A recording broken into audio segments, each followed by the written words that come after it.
Okay guys, welcome back. So in the last video I talked to you about friction. So in this video I'll be talking about a new approach, right? A new approach of friction, in which friction is still used, but it's a kind of a setup that is used in static mechanics. That is not the case of two objects being one over the other.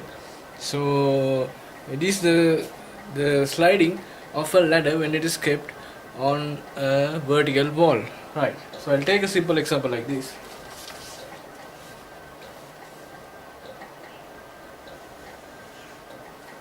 Is the vertical wall,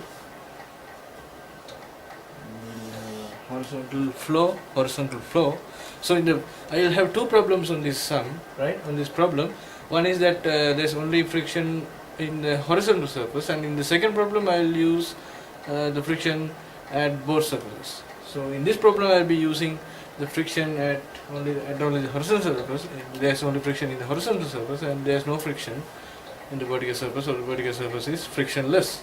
Alright, so I'll keep the ladder like this.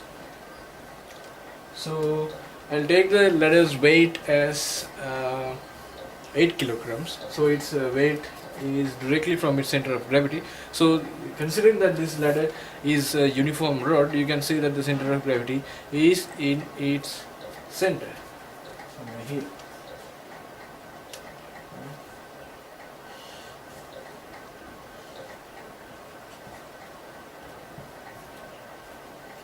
So the weight will be 8g, and I assume that this ball, or the vertical ball, is frictionless. So there is only a normal force that is acting from this surface.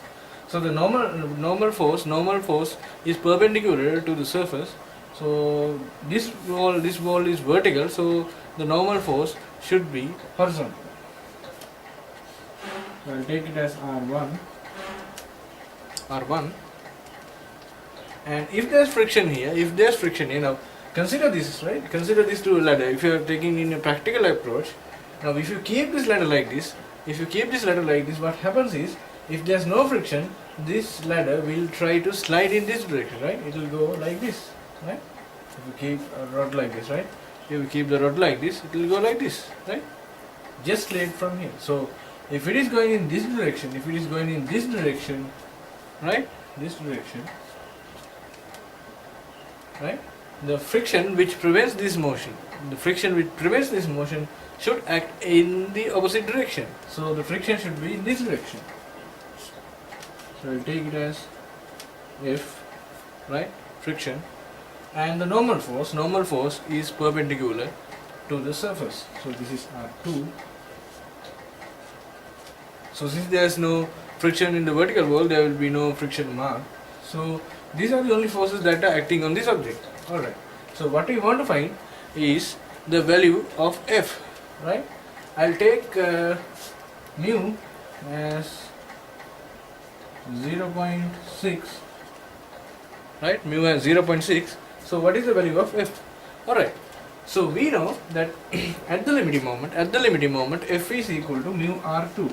F is equal to mu times R2, right?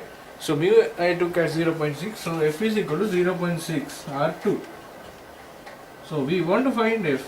If we want to find F, we want to find R2. Alright. Now you can say that this is a very simple problem, right? So what you can do here is that there are two ways to find.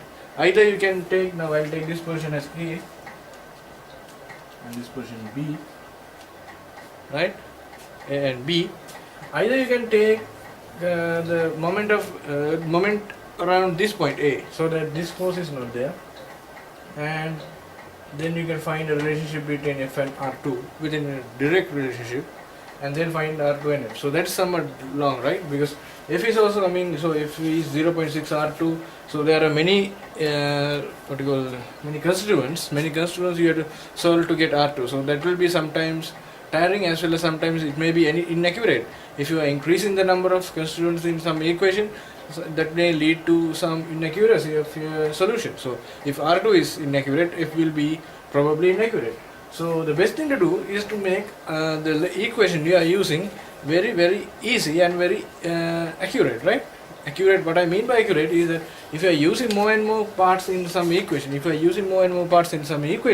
what actually happens is, if you simplified it in a very simplified it wrong or in a very complex manner, what actually happens is that sometimes you may get the answer wrong.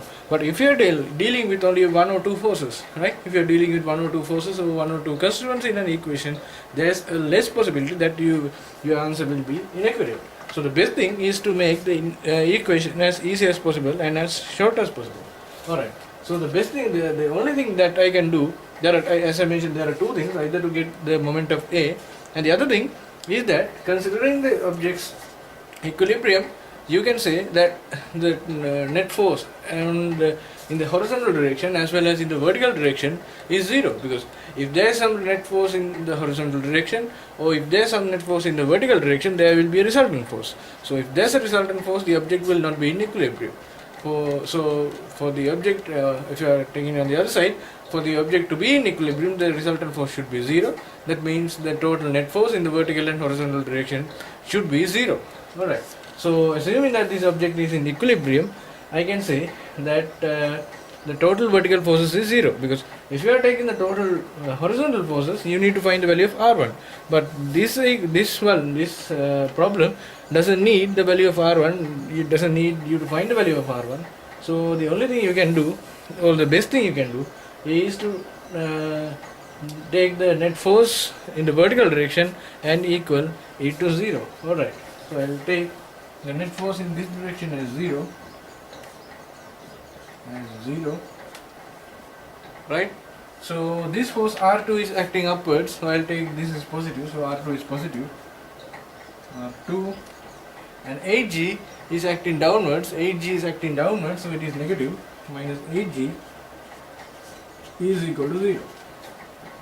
Assuming G as 10, R2 is equal to 80 newtons.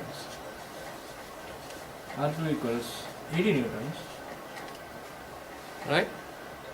Alright, so R2 equals 80 newtons. Then what actually happens is that, F equals 0.6 R2, F equals 0.6 times R2, so R2 is equal to 80, so 80 times 0.6 is 48 newtons, right? 48 newtons. Now this question doesn't need a value of R1. If you are interested in the value of R1, what you can do is, there are two methods. Either you can take the moment of inertia, the moment, right? Not the moment of inertia, moment around B and then find R1. Or if you are very sure that your answer for F is correct, then what you can do is you can make the horizontal forces, the total net force in the horizontal direction, 0. So the total net force in this direction is R1 minus F is 0, so R1 will be equal to F, right? R1 will be equal to F, and that is equal to 48 newtons, right? So that's simple, equal to 48 newtons. But if you are given the length of this one, if you are given the length of this ladder, if you are given some length in this ladder, I am recommending you that you take the moment around some point, so that the number of forces in that equation is 0. Number of forces, number of constituents, or the number of moments in that equation is as least as possible. So then you can find the value of R1 easily, because you have been given the mass and the weight as 8G.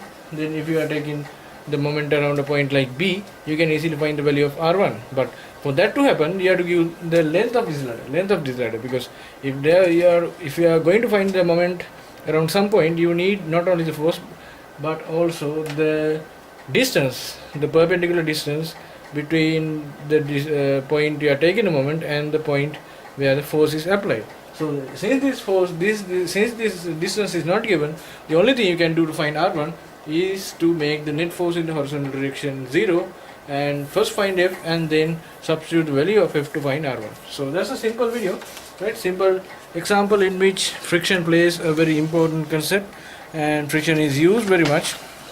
So in the next video, as I told you at the beginning of this lecture, I will use the same problem in which there is also friction in the vertical wall.